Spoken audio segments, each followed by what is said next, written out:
first. What legislation would you support to bring back manufacturing in cities of the congressional district? This is such an important question, especially for this district, which has the cities of Torrington, Waterbury, Meriden, Danbury, which are all industrial-based cities. First and foremost, we need to strengthen our Buy American laws, which have been gutted over the last few decades. We need to make sure that we are penalizing major corporations that are shipping jobs overseas and rewarding those small businesses, manufacturing businesses, machinists that are making an effort to invest here in their communities and keep American workers going. We also need to make sure that we're focused on the technologies of the future. A lot of the old manufacturing isn't coming back, but we are going to have major opportunities in the energy field and other growing industries to create new types of manufacturing jobs, and we need to support that at all levels. It's why I put together a very comprehensive jobs plan that goes into a lot more detail than we have time to do here today. Please look at it on my website at danliberty.com and go to the Jobs tab, and feel free to ask any other questions about it. But we have to restore American manufacturing and become the leader in manufacturing that made us into such a great country to begin with. Okay.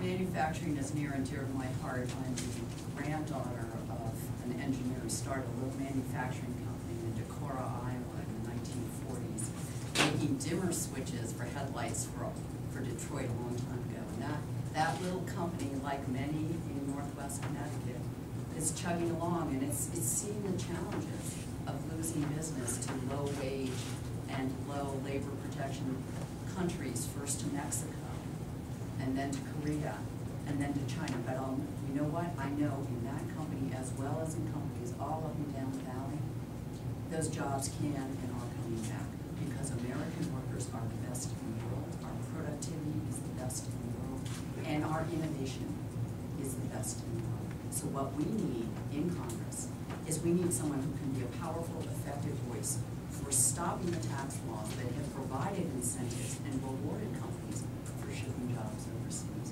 We need to have a level playing field. That involves stopping China from currency manipulation.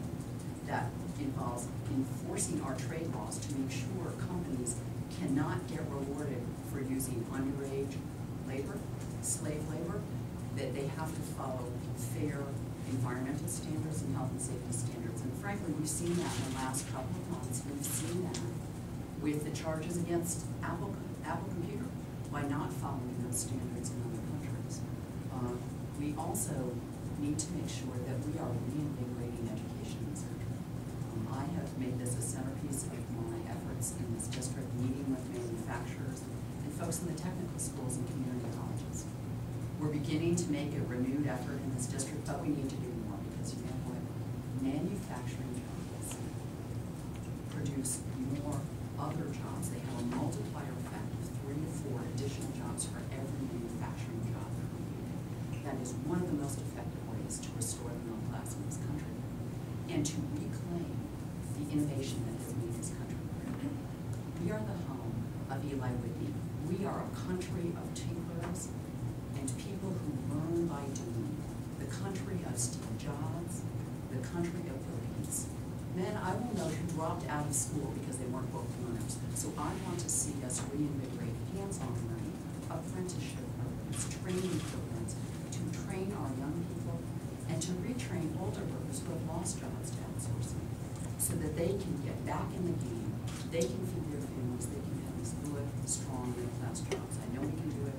I've seen it in companies across the 5th District, but we need voices in Washington, bipartisan caucus, manufacturing caucus in this country to get back, to bring these jobs back to America.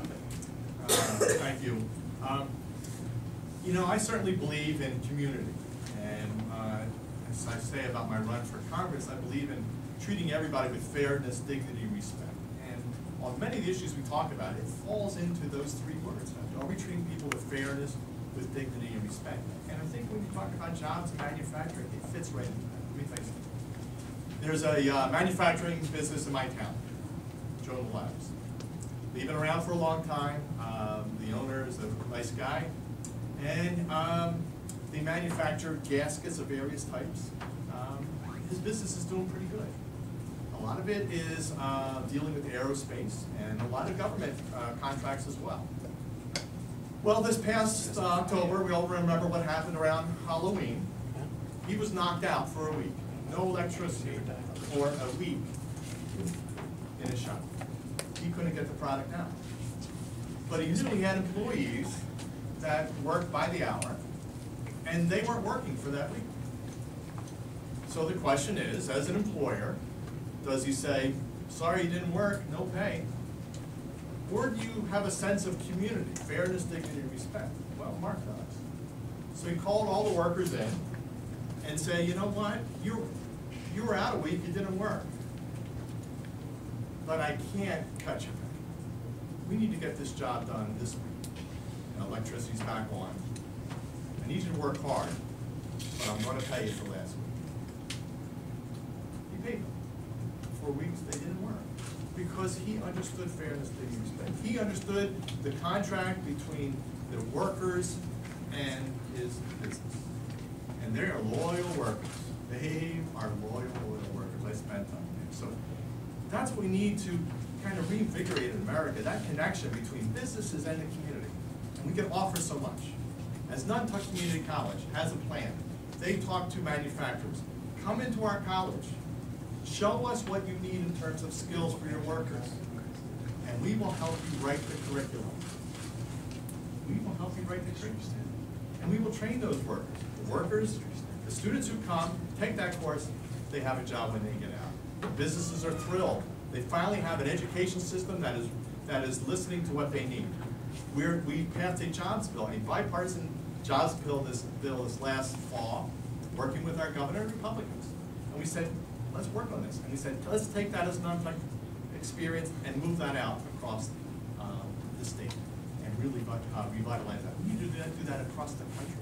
But say to businesses, as our president said, if you want to be our friend, if you want to stay here in America, invest in America, we will be your best friend. We will have tax breaks for you. We will have trainings for you.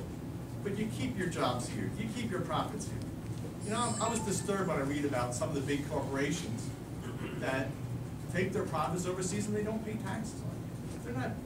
That's not fair. That's not fair. And some of these companies not only getting they're getting tax breaks. I know one company that takes its profits overseas and then they get clean energy grants to put up solar panels on their buildings. That's not fair. That's not really a good contract. So we need to say to businesses, let's work this out together. United Technologies, you're building engines for our jets. That's great. Keep the jobs. We'll work with you. We'll help you. We'll train you. Do we need more engineers? Yes, we do. Let's make sure our colleges, our state universities are training people to be engineers to take on these new, exciting jobs out there. We passed a bill, I just read about it today, read about the paper, Jackson Labs. This is a brand new technology. It's not manufacturing in terms of one type of manufacturing, but it's human manufacturing in some sense of looking at your genes, creating solutions to age-old diseases. They're looking at ways of preventing diabetes or ways of preventing some cancers. It's very exciting. We are investing, the state, in cooperation with a company, Jackson Labs, to create a new world of technology and training. And guess what? Jackson Labs is rated 11th in the country for the way it treats its workers. So it's that combination, creating jobs, treating workers right. Workers making a decent wage, decent benefits, and being loyal to their company and also helping grow. So there's lots of different things to do. We've done it, and I'll look forward to working on that. Mr. Roberti, anything further on this? Well, I could go on for a long time about jobs and manufacturing, because it is how we're going to need to move our country forward. Everything encouraging our people who are getting great quality educations here at the PhD level to not get sucked up by a multinational corporation and sent overseas to create jobs out there, but to encourage them to actually create their own companies here. So it's one reason why I have a major focus on encouraging entrepreneurship, offering seed money, entrepreneur programs, and programs for mentorship, so that we can have the job creators stay here locally in this community and let our small businesses grow. And I'll leave you with this, 64% of job creation in the last 15 years has come from startup companies. Ms. Estienne? A couple of points to add that I think it's important to remember. One is the critical role of energy. One manufacturing left this state was because of the high cost of energy. That was something I worked on as a member of the legislature. It's something that actually on the Cheshire Town Council, we worked very hard to bring down energy costs and to invest in clean energy technologies. We have clean energy companies in this district. It is a tremendous growth opportunity for us, particularly here in the 5th District. And frankly, the world needs clean, affordable, sustainable energy.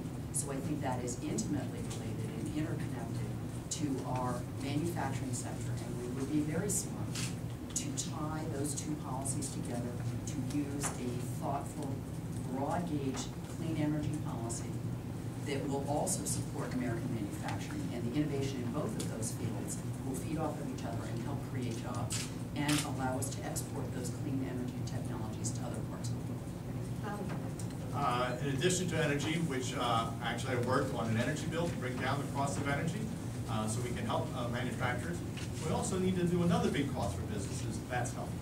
Small businesses cannot afford health care. I set up a small health care task force for people from across the region, people from small businesses in Bethlehem, other places, and we said, what are your needs?